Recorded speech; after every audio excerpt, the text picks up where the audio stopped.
This is Citizens Going Wild, exactly where it was last week and the week before that.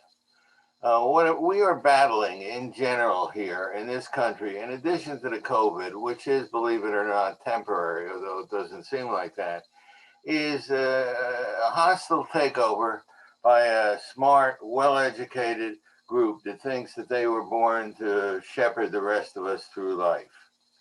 The thing is that they are smart, they are well-dressed, God knows, and live in the Upper East Side or someplace like that. They're knowledgeable about their field, but little else. They make continuous pronouncements about public policy, but they really aren't that knowledgeable. And they don't have the advantage of having what you have, which is me by your side. We're going to go over a couple of methods that give you super strength.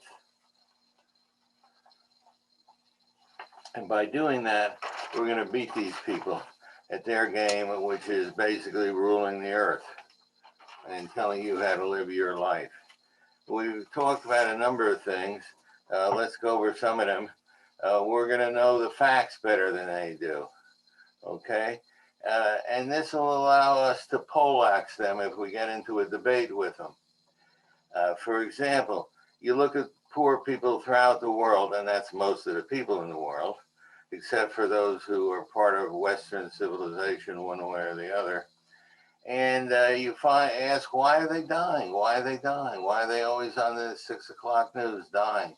And the two main reasons are not starvation, which of course they also starve, but the main factors of poor people throughout the world, the reason they die is respiratory infection, which is mean you can't breathe right, and diarrhea, that's right, funny as it may seem, and malaria.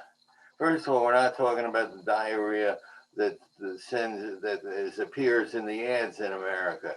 We're talking about diarrhea that is an immediate, massive leaving of the fluids from your body. This has stopped an entire army in their tracks throughout history. And that comes from what? It comes from dirty water. Okay? And respiratory infection. What does that come from? That comes from dirty air. What is the third main cause of dying in the third world? Malaria. But how odd, we don't have malaria here at all, do we? If we showed up with malaria at a hospital, all the doctors come running, they've never seen a case before. So what's going on here? Basically what's going on here is the people who are in charge of dispensing money to the third world and say they want to help them, don't help them very much. Don't help them as much as they could. For example, respiratory infection, what does that come from? That comes from dirty air. Dirty air from where? Dirty air from people burning wood for fire, to cook meat, to stay warm, okay? Dirty air from burning dung. That's right, they burn dung in poor countries for fuel, to heat their food, to cook their food, and to stay warm. Now, how did we solve this problem? I mean, how many dung cookers do you know in your neighborhood? Very few, I would bet, especially if you're in a development. Okay, what we do is we produce power in a central area by coal, or if you don't like coal, atomic energy, oil, gas, and a tiny, tiny bit by solar energy. And then we ship it out to different places like your house on long transmission lines. But these people don't have any of that. Why not? Because we basically won't give it to them. We don't promote, we won't finance massive coal-fired plants, massive nuclear energy, oil, gas, anything that they might actually have by luck or whatever. If we really cared about them, we would allow them to do the very things we have done for centuries and are doing now. Diarrhea, dirty water. Why do they have dirty water? Well, basically water once it hits the earth, tends to be dirty. It falls into whatever chemicals, whatever problems you have on this earth, and accumulates in places like wetlands or stagnant lakes or things like that. What do we do with dirty water? We pour chemicals. We pour chemicals, we pour chemicals, we pour chemicals, we pour chemicals, and then once more we pour chemical. Actually, we sift out the big stuff, like the big turds first. But basically, after that, we pour in chlorine, things like that, to kill the damn germs. But when the third world asks for that, we say, oh, no, you want to use natural methods, or you don't want to get involved with chemicals. What we should do if we want to end the plague of dirty water in the third world is send them chlorine, chlorine, and more chlorine. And that's how they would help those poor souls there. Malaria. When is the last case of malaria that you came across in any way, shape, or manner? You haven't. Malaria used to be all over. It used to be the plague of Europe. What has happened? We have done certain things that we don't promote for the third world. For example, you see stagnant water, dry it up. We used to call stagnant water swamps, and then we'd be happy to shut them down. But now they're called wetlands, and they sound like birds go around there a lot, and we don't want to do anything about that. It's a damn shame. About between 1 million and 1.5 million people in third world nations die of malaria every single year, and their blood, so to speak, is on the hands of the so-called environmentalists. What else did we do? DDT. If you've seen old movies and newsreels of World War II, the end of World War II, there was a chance that everyone would get malaria. A lot of people get malaria. And so what do? We just dusted them, just sprayed them with DDT, which is a chemical that's put on dry. All of a sudden, we don't like to do that. Why? A woman wrote a book about how chemicals are killing us, and chemicals will be the death of mankind, and they also cause cracks in the eggs of eagles. I appreciate an eagle as much as the next man, but if it's a choice between an eagle and a little black child in Africa, I'm going with the black child. Give them DDT and let them dust everything in sight. Dry up every bit of water that's not flowing freely. Then we'll get an end of it. Instead, we've driven these people nuts with mosquito nets. Like we're supposed to be peaceful with the mosquitoes and not hurt the mosquitoes. And I like mosquitoes as much as the next man. But for God's sakes, if it's a choice between a child and a mosquito, I'm going with the kid. Facts matter, and they allow you to poleaxe your enemies, and that's what we want to do, right? Right. All right, comparative analysis. Let's take a look at this. Comparative analysis is very, very powerful as a tool for analyzing social problems. Let's say we have a problem of crime, and we think, well, maybe crowding causes crime. Maybe we spread people out. Now, what you do with comparative analysis is you look back in time and you look in space to see what is happening there. All right, so we think, let's say we come up with a theory, crowding causes crime. Okay, so we reach over here and we get a tissue, but also we think to ourselves, wait a second, let's see what's happening in countries, that are crowded, like Japan. Do they have high rates of crime? No, they don't. Let's say another nation that has a lot of people jammed together, the Netherlands, where they have to actually build any more land if they want it. Do they have a crime rate? Hell no. So we might want to reconsider. You can't prove things in the social sciences the way you can prove things in the physical sciences, but you can get an inkling if you have any humility, if you have any interest in being objective, you learn when you should maybe rethink things, okay? Let's take another area that's going to be coming up in 5 minutes on the national scene, taxes. Now, for many years, people scream, oh, no, higher taxes will lead to a lack of prosperity. It'll destroy the economy. It's very, very bad. Okay, maybe it is bad. How do we know? We look across time and space, mainly in this case, space.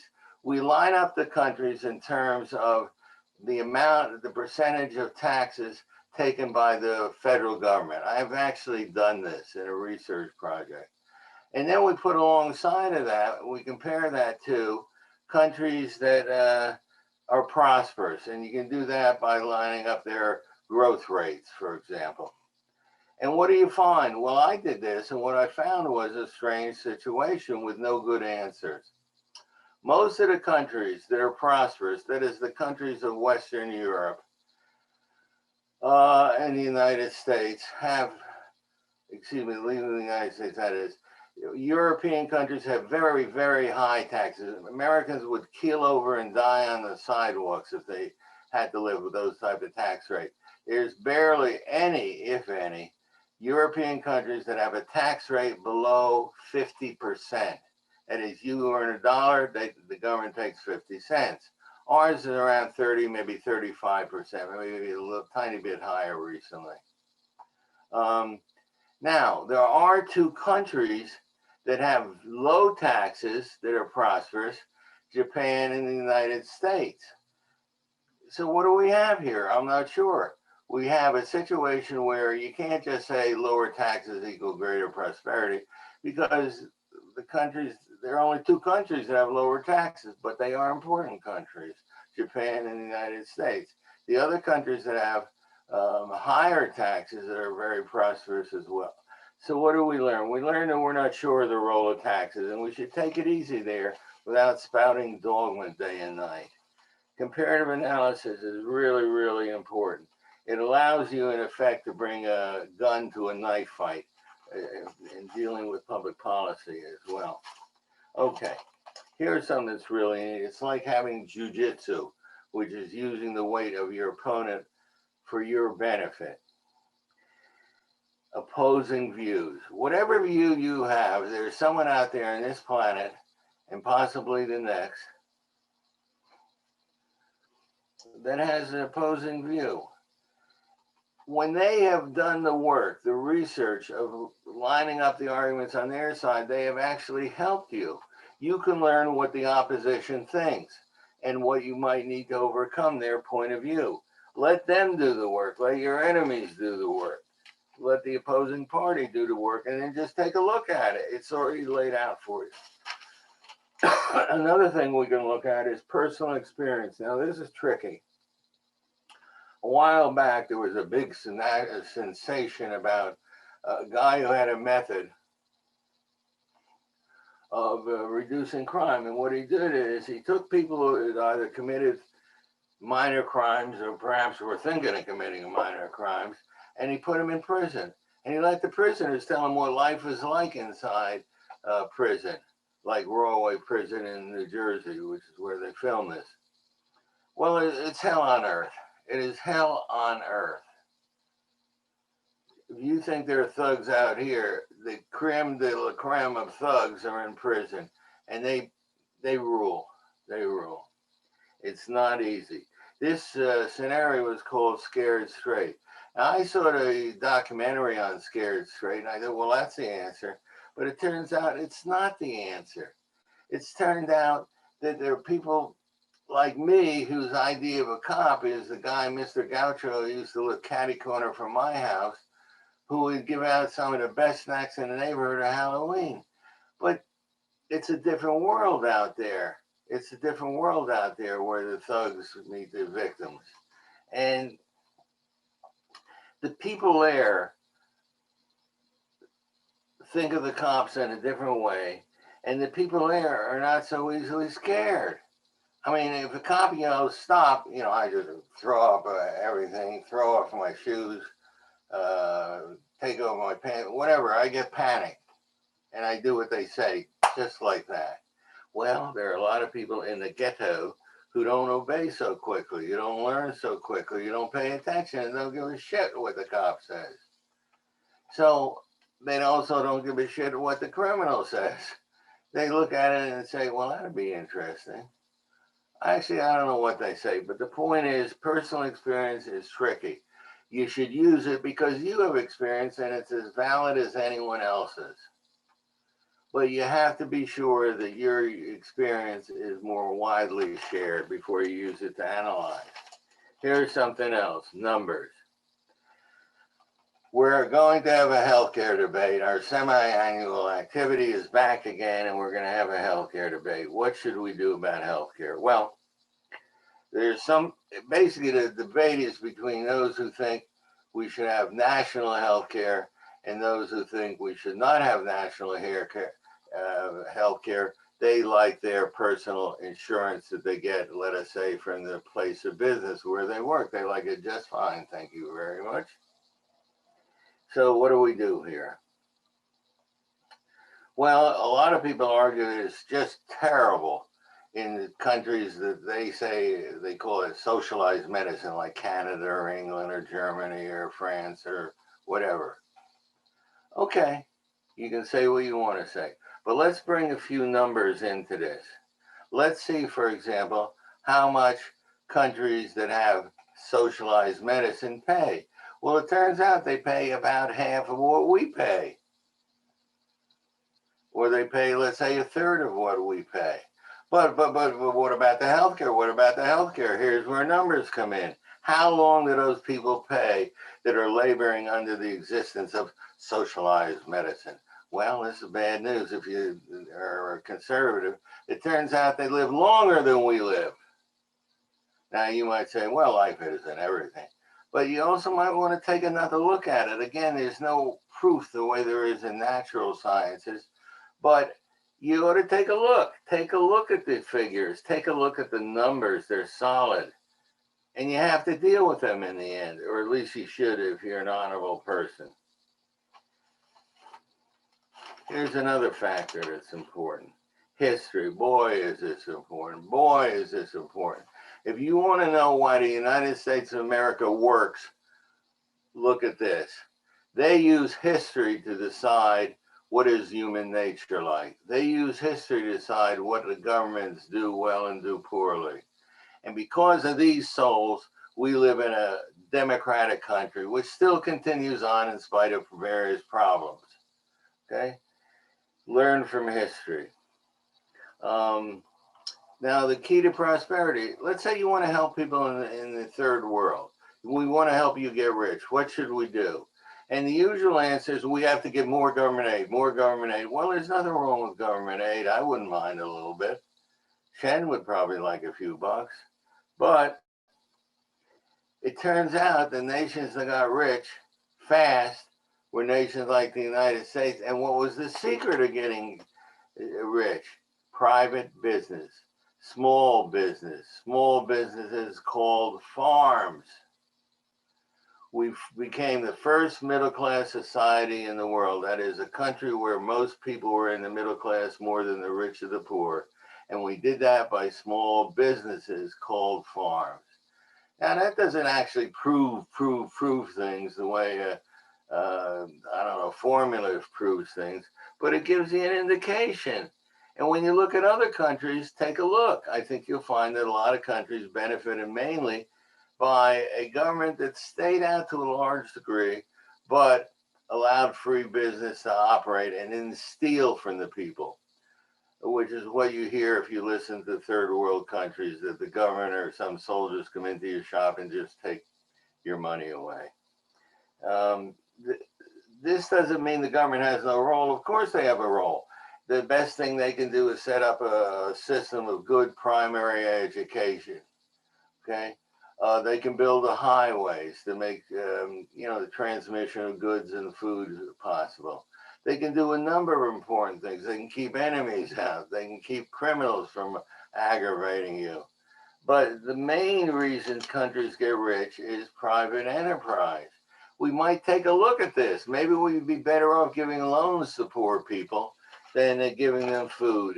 I mean, we should give them food as well, but we should learn from history. We should learn from history. By the way, one thing you learn from history is you better watch out for the government. Or there's supposed to be an old Chinese saying, keep the government, keep them far away from me. Governments are tricky. Sometimes they help and sometimes they slaughter. Here's another thing you want to look at, double standards. One group that suffers a lot from double standards are Jews. Whenever Jews strike back at their enemies, they're accused of going too far, overdoing it. Apparently, they should have a calculus and only hit back so hard. Here, double standards. Let me get a couple of examples here. Moral equivalence often works to the detriment of Israel, which is often singled out for condemnation. When Jews fight back, which as a Jew, I'm very happy. It's the first time in 2,000 years. It's a celebration, maybe. They are frequently accused of crossing a red line. Cable news network, drawing additional countries directly into the intractable conflict.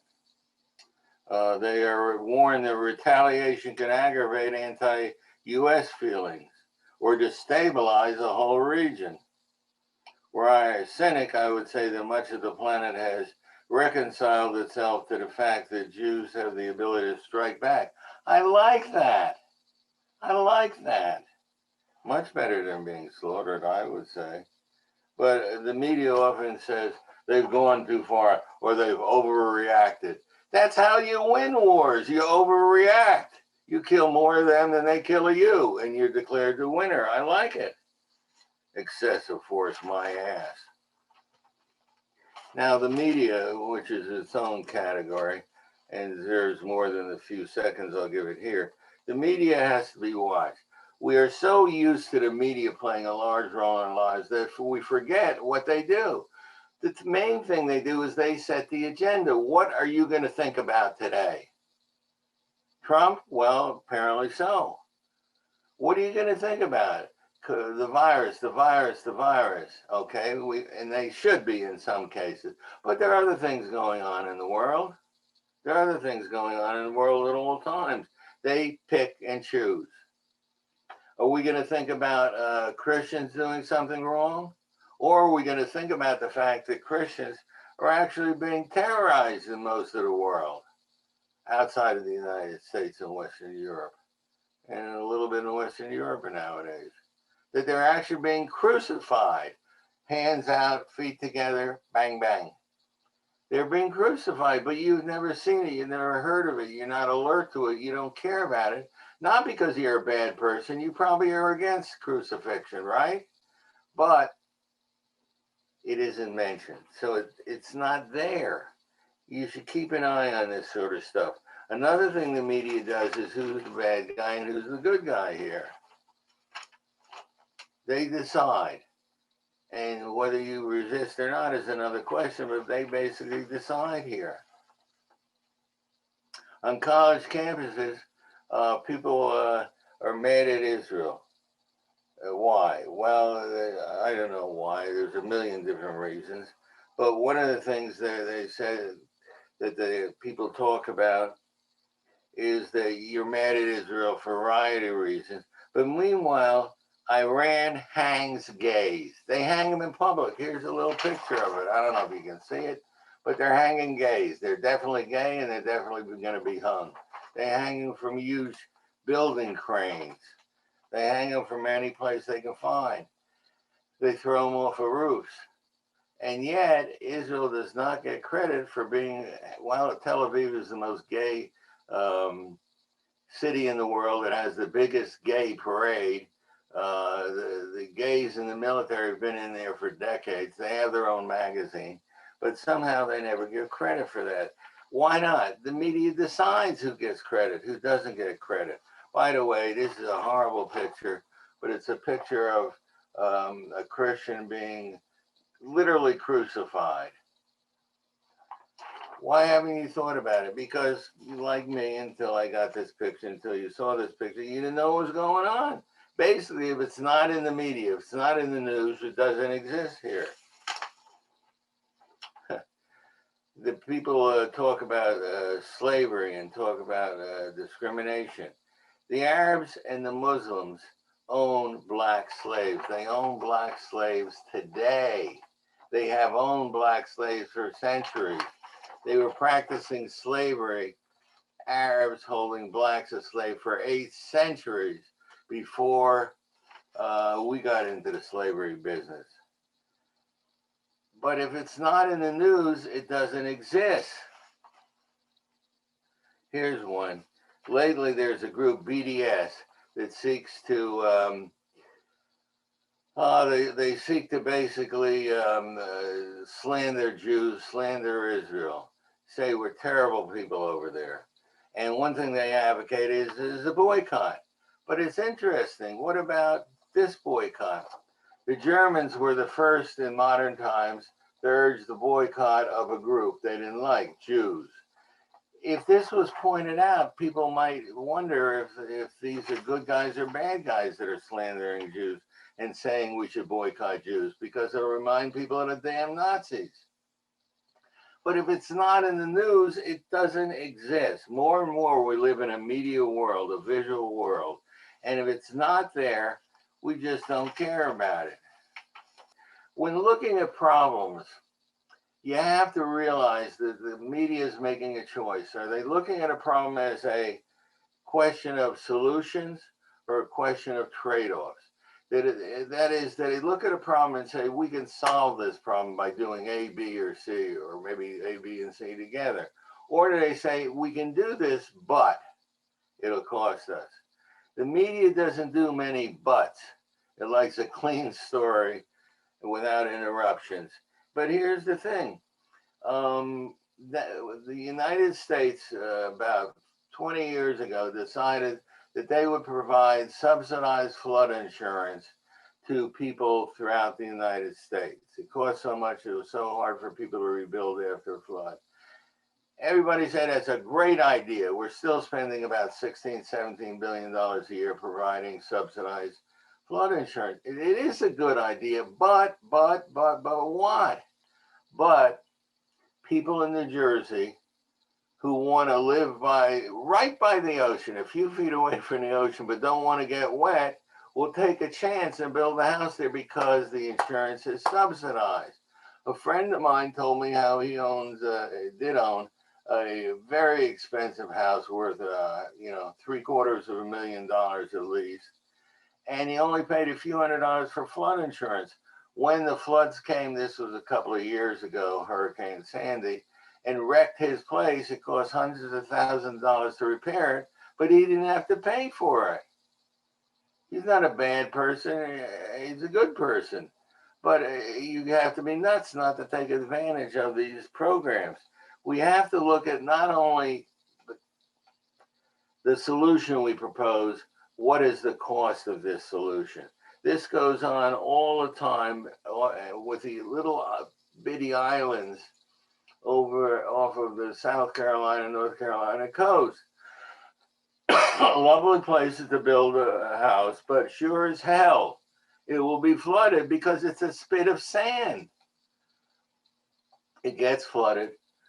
We rebuild the house for practically free for these people, and they keep rebuilding and rebuilding because, well, the government's stupid enough to pay for it. We ought to look at problems and look at the whole problems and look at the trade-offs. The economists like to say, and this is one of the reasons for their lack of popularity, the economists like to say there's no such thing as a free lunch. And generally speaking, and nearly all the time in public policy analysis, there's no such thing as a free lunch. Every solution comes with its own problems, its own set of problems. In Texas recently, they had flooding, terrible flooding, and a lot of people, I felt very bad, were getting flooded out and lives were lost, property was destroyed, and so on and so forth. Now, one housing project that was put together down there promised you could live near a lagoon. Lagoon, doesn't that sound watery to you? It sounds watery to me. Yet people built there. Now, if they didn't have flood insurance, maybe they would think twice about it. Maybe they would think, lagoons, Harry, doesn't that mean water? That sort of thing. We also have to look at inputs and outputs. We have to ask what works and what doesn't work here. Inputs and outputs here. Education. When people are running for office and they care about education, or at least they want to win votes because of people who care about education, they say, I'll put in more money and more money and more money into education because our future is with education. Our children must be educated to keep up. Yes, yes, no doubt about it. That's true. But they ought to look also at outputs. Right now in New Jersey, the Supreme Court, I don't know how they got this power, decided that we should spend more money on people who live in poor districts than people who live in rich districts. Okay, fine. We are now spending $28,000. $28,000. That's enough money to go to a mid-level university. We're spending $28,000 for kids who live in poor districts, which are often, by the way, immigrants who just got here. All right, fine. What are the results? I don't know. I haven't heard much about it. When they did look at it, they didn't find much in the way of results. That is, the extra $10,000, which, by the way, is the average of spending of students throughout the United States, doesn't seem to have any effect. We are obligated, if we're going to be honest and if we're going to have sane public policies, to look not just at the inputs, but the outputs. By the way, the only place that we can be absolutely certain of inputs and outputs is in miles paved in the roads. You put in so much, you get so many miles paved, and so on and so forth. We have to look at that if we want a sane public policy here. Here's another thing, language. The media decides who you are and whether they like you or not. And after that, you're basically at their mercy. Once they label you an extremist, you're done. Now, nowadays, the big word, the word that sort of ends your career on this planet is racist. Once the media decides you're a racist, you're done for. You're finished. There's nothing you can say. The famous boxer said, everyone has a plan till you hit him in the mouth. And that's true. Now the way of hitting people in the mouth is verbal. We call you a racist, you're done for. You're finished. There's no way to come back from that sort of stuff. Although I think that if we practice saying racist back to that person, it might help somewhat. There are certain words that you don't like. Capitalist is made into a dirty word. And no one introduces their new beau by saying, here, Mom, this is Jason, my new boyfriend. He's a capitalist. This doesn't sound right. Racist is powerful. Outburst. When they don't like you, they call you someone who's had a lot of racist outbursts or just outbursts. It means you're out of control. You can't control your emotions. A culture of revenge. No one would like to have a mother who said, listen, Jimmy, I'm leaving home now. I've decided to join a culture of revenge. It's not a good thing.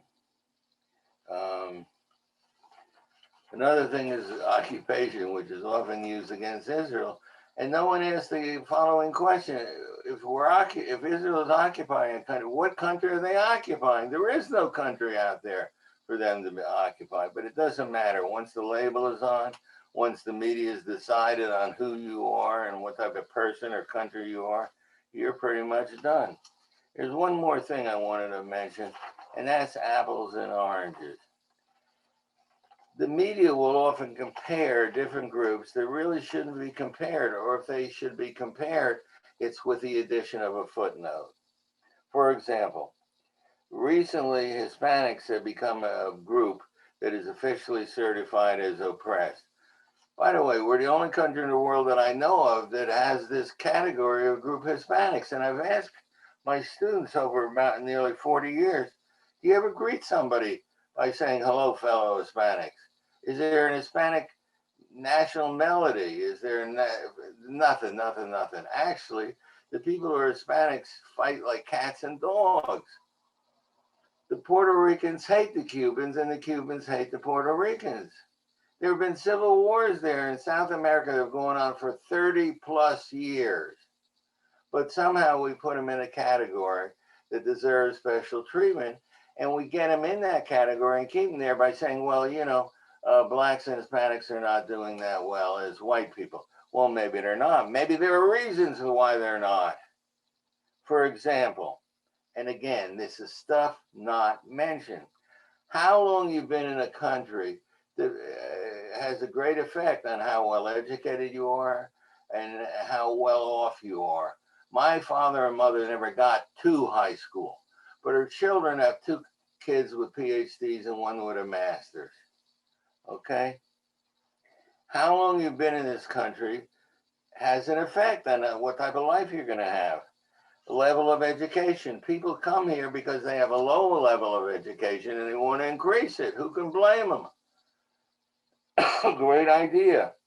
But the better educated you are, generally speaking, unless you major in women's studies, you're going to be better off.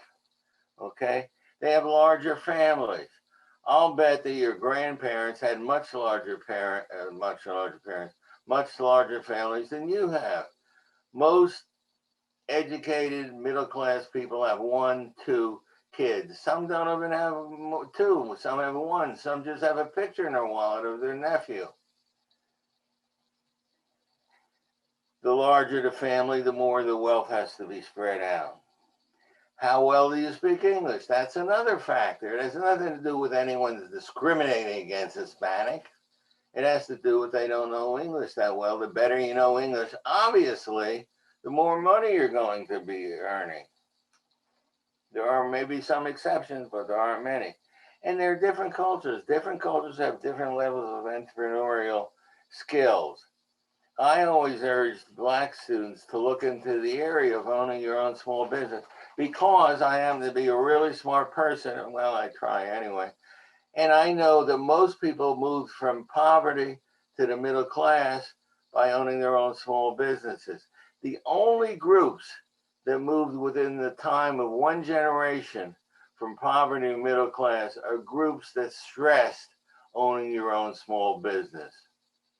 It is no coincidence that Jews, Chinese, Koreans have moved very rapidly, and that so many of the small businesses, well, years ago they were Jewish, now they're the Korean grocery store, the Chinese dry cleaners, whatever. The point is, this is a method that's not stressed by the damn media, or not by the professors who probably don't even know this because they haven't been in my class. But it matters a great deal. You have to look at inputs and outputs. And I'll be nudging you over the coming few months, hopefully the coming few years, about all of these points. And I think they matter a lot. Meanwhile, pay attention. Your enemies are gathering. We'll see you next week.